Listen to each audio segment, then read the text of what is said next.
ओडिशा की भविष्यवाणिका ग्रंथ के अनुसार कलियुग की अंतिम लीला समय पर एक दिव्य महापुरुष आएंगे जो कि मानव अंग देवता संग तत्व पर स्वयं श्री जगन्नाथ महाप्रभु को अपने अंग पर वहन करेंगे। वो महापुरुष ही स्वयं श्री भगवान के अंश कलेवर कहलाएंगे। उन्हीं के शरीर पर ही स्वयं श्री जगन्नाथ महाप्रभु महावतरण करके कल की लीला भियान करेंगे। दुष्ट दुर्जन म्लेच्छ जनों को संहार करेंगे। सुजन भक्त जन भक्तात्माओं को मुक्ति मोक्ष प्रदान करेंगे। ये कलियुग की पर्वत सम पाप राशि को जलाकर भस्म करके पृथ्वी का भारा हरण करेंगे। अपने सृष्टि को कुछ ही वर्षों तक संरक्षण करेंगे और यही धरती पर रहकर एक नव्य नूतन सृष्टि की सर्जना प्रक्रिया आरंभ करेंगे। ये ओडिशा की भविष्यवाणिका ग्रंथों पर लिखा गया है। वही दिव्य महापुरुष के गुण वर्णना भविष्यवाणिका ग्रंथों पर अत्यधिक मात्रा पर किया गया है, जिसको मैं आप सभी के सामने उपस्थापन करता हूँ। भविष्यवाणिका ग्रंथों पर यह भी लिखा गया है कि जब उनके आगमन की समय होगा तब धरती पर अनेक कल्कि महापुरुष घूमते होंगे। बहुत सारे लोग सिद्ध गुरु भक्त जना अपने आप को भगवान कहकर भगवान की तरह पूजा अर्चना ग्रहण भी कर लेंगे और ये सभी मनुष्य नहीं राक्षस के मध्य गिनती होंगे और भगवान श्री जगन्नाथ महाप्रभु महाक्रोधित होकर ये सभी को मृत्यु दंड देंगे। कलियुग की अंतिम लीला समय पर ऐसा ही होगा और अभी आप देखेंगे तो पूरे भारतवर्ष पर अनेक कल्कि अनेक महापुरुष घूम रहे हैं, जिनके पास गुरु होने के भी क्षमता नहीं है, जिनके पास गुरु होने के भी क्षमता नहीं है, वो साधना सिद्धि वो नहीं किए हैं, वो भी अपने आप को सिद्ध गुरु दिव्य गुरु महापुरुष ऐसे कि अपने आप को भगवान कह रहे हैं और उनके आश्रित में उनके संस्पर्श में आने वाले लोग उनको भगवान के रूप में ग्रहण भी कर चुके हैं। ये समाज वैसा ही चल रहा है। अगर भविष्यवाणिका ग्रंथ से मैं अंतिम लीला समय के बारे में इतने बात प्रमाण उक्ति सहित आप सभी के सामने उपस्थापन कर पाता हूँ, तो कहीं न कहीं भविष्यवाणिका ग्रंथ पर वो महापुरुष के नाम सहित कौन से स्थान शहर गांव कहाँ पर वो रहे होंगे, कैसे वो रहे होंगे, ये सभी भी सुनिश्चित ही लिखा गया होगा। मगर भविष्यवाणिका एक बात हमेशा स्पष्ट रूप से कहते हैं कि ये कलियुग में ऐसे अनेक लोग निकलेंगे जो कहेंगे कि मैं ही हूँ और मेरे बारे में पुराण शास्त्र पर लिखा गया है, प्रमाण उक्ति है, इसीलिए मैं ही वो अवतार पुरुष हूँ, ऐसा भी लोग कहेंगे। इसीलिए मैं कभी भी वो पंक्तियां आपके सामने उपस्थापन नहीं किया जहां पर उनके नाम लिखा गया हो, कौन से शहर स्थान में वो रहे होंगे, ऐसा लिखा गया होगा, वो पंक्ति को आपके सामने उपस्थापन नहीं किया। अगर सत्य में मैं उनके बारे में उपस्थापन कर देता हूं, तो आप सभी के मन में ये प्रश्न उठ सकता है कि ये क्या सत्य में है? ऐसा भी हो सकता है। ये उनके लिए असम्मान होगा। भविष्यवाणिका ग्रंथ कहते हैं उनके पास कोई भी पहुंच नहीं पाएगा, उनके बारे में कोई भी जान नहीं पाएगा। जब उनका समय आएगा तब वो समाज के सामने प्रकट होंगे और वहीं सब पहचानेंगे उन्हें। तब तक हमें अपने ही स्थान में बैठकर धैर्यपूर्वक उनके इंतजार करना चाहिए। ऐसा लिखा गया है भविष्यवाणिका ग्रंथ पर। अगर मैं भी कहूं कि ये व्यक्ति विशेष हैं, इन्हीं के बारे में मैं कहता हूं, अगर मैं कभी कहता हूं, तब भी आप कोई भी विश्वास मत कीजिएगा। ये भयंकर कलियुग है, यहाँ पर घना घोर माया चल रहा है। ये माया से बचने के लिए हमेशा अपने ही स्थान में, प्रभु भक्ति में, प्रभु पाद में बैठकर रहो। अपने ही गुरु के छाया के नीचे बैठकर रहो। कभी किसी की बात को विश्वास मत करो कि यही पुरुष ही है। इंतजार करो, ऐसा अलौकिक प्रक्रिया में वो प्रकट होंगे संसार के सामने। ये पूरा जगतवासी उन्हें स्वीकार करने के लिए बाध्य होंगे। अपने आप ही सभी उनके पास मथानत करेंगे। ऐसे प्रक्रिया में वो प्रकाश होंगे, प्रकट होंगे। तब तक इंतजार करो। संत यही बात हमेशा कही। मैं आप सभी के सामने यही बात कहता हूँ। मैसेज करके मुझे लोग कहते हैं, पॉइंट वाइज कहते हैं कि ऐसा ये पॉइंट का उत्तर आप दीजिए। अन्य चैनल लोग देते हैं, मैं नहीं कह सकता। मैं लीलामृत को गान कर रहा हूं। आपके अगर विश्वास में आ रहा है तो आप ये लीलामृत को ग्रहण कर सकते हैं।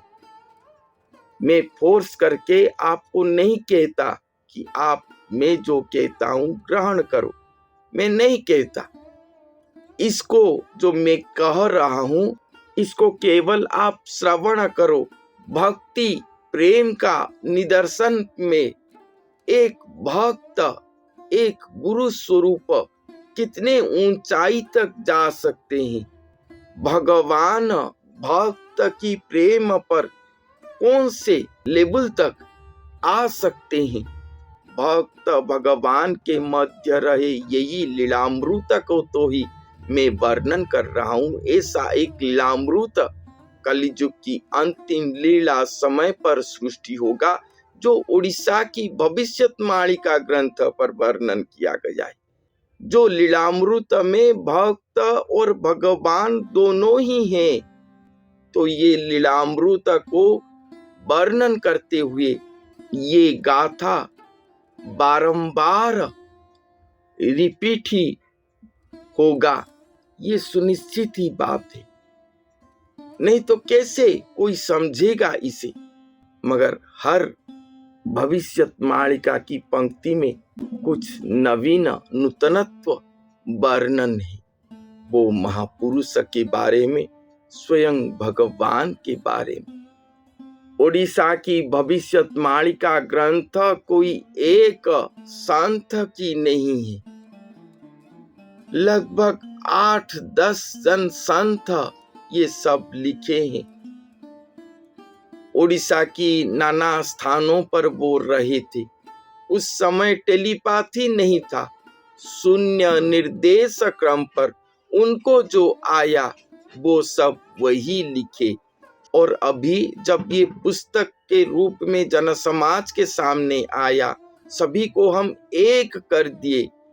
जब हम इसके सार निर्यास को देखें तो सभी महापुरुषों की भविष्यवाणी की सारांश एक ही है। वो दिव्य महापुरुष ही ये सारांश के मुख्य नायक हैं और स्वयं भगवान महानायक, स्वयं श्री जगन्नाथ महाप्रभु की महालीला धरती पर होने वाला है।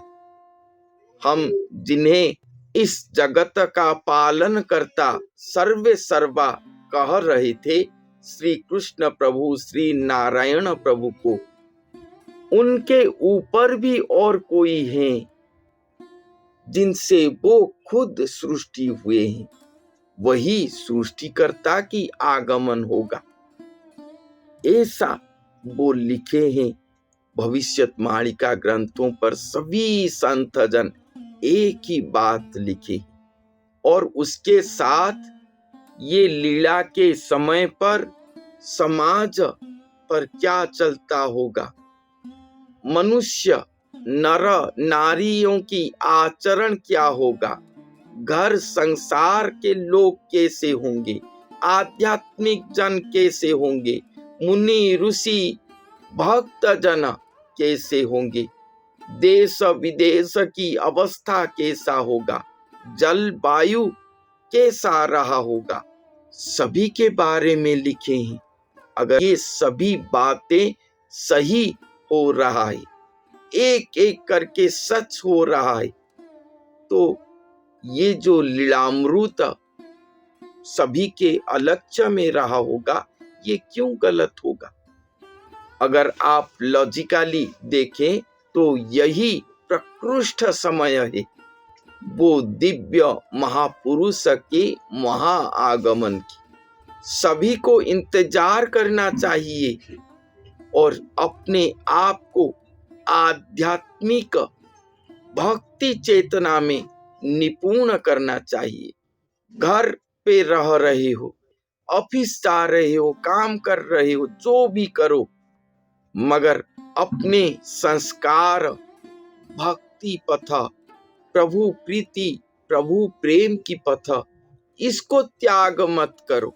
माया जंजाल के अंदर अपने आप को निश्चिन्ह मत कर दो, नहीं तो पशु पक्षी और आप में कोई भी फर्क नहीं रहेगा।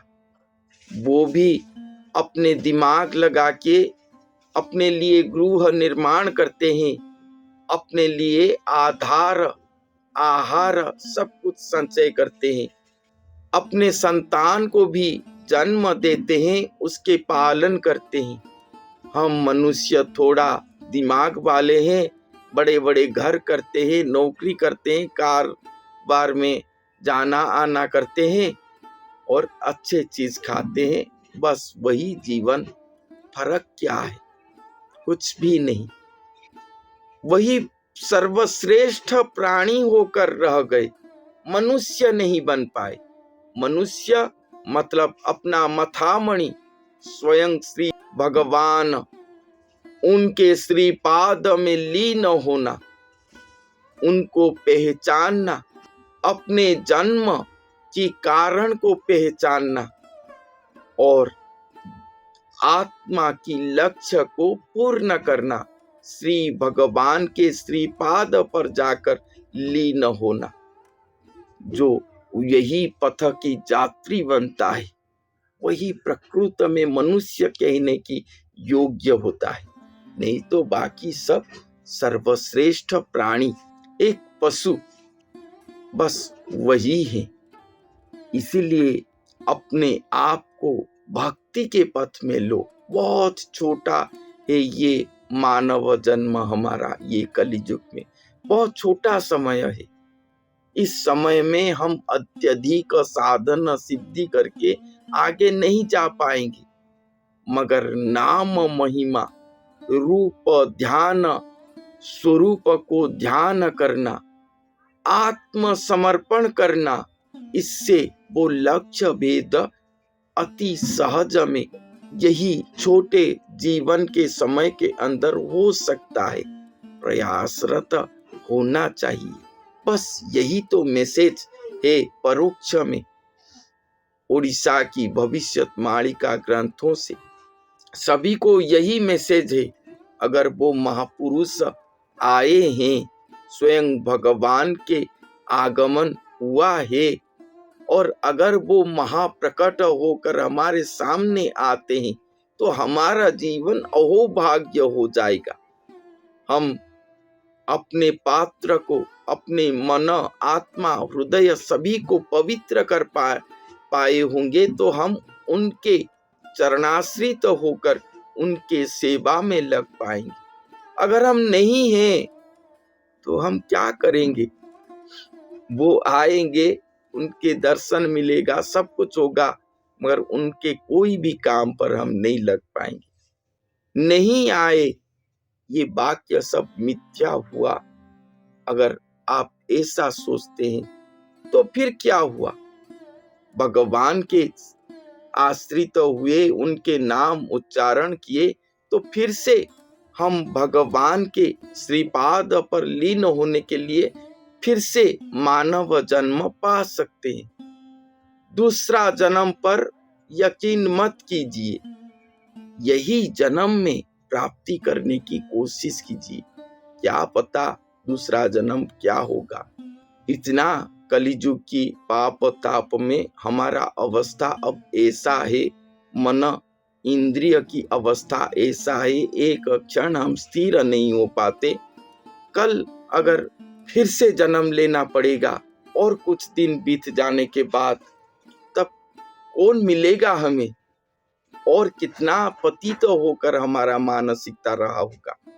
भगवान को पाने की प्रथा कथा जो है और भी दुर्लभ हो जाएगा, क्योंकि वो समय में सिद्ध साधु गुरु मिलना नामुमकिन की बराबर हो सकता है, क्योंकि अभी नहीं मिल रहे सतगुरु।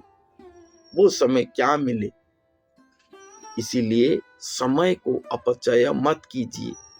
यही समय में ही भगवान को पुकार के उन्हीं के श्रीपाद पर लीन जाने की कोशिश कीजिए। ये लीलामृत भविष्यवाणी का ग्रंथ पर जो लिखा गया है, इसे श्रवण कीजिए। आपको यकीन नहीं आ रहा है, आप इसको सच है या झूठ है इसको विश्वास नहीं कर पा रहे हैं, ठीक है, हमारी ओर से कोई भी प्रेशर नहीं, मगर भगवान को ग्रहण कीजिए, आत्मसमर्पण कीजिए उनके पास, उनके नाम अमृत को धारण करके अपने जीवन को अमृतमय कीजिए। यही जन्म पर ही जन्म मृत्यु चक्र से उद्धार होने के लिए कोशिश कीजिए। यही मेरी ओर से आप सभी के लिए मैसेज है। तो आज के लिए इतना ही। धन्यवाद।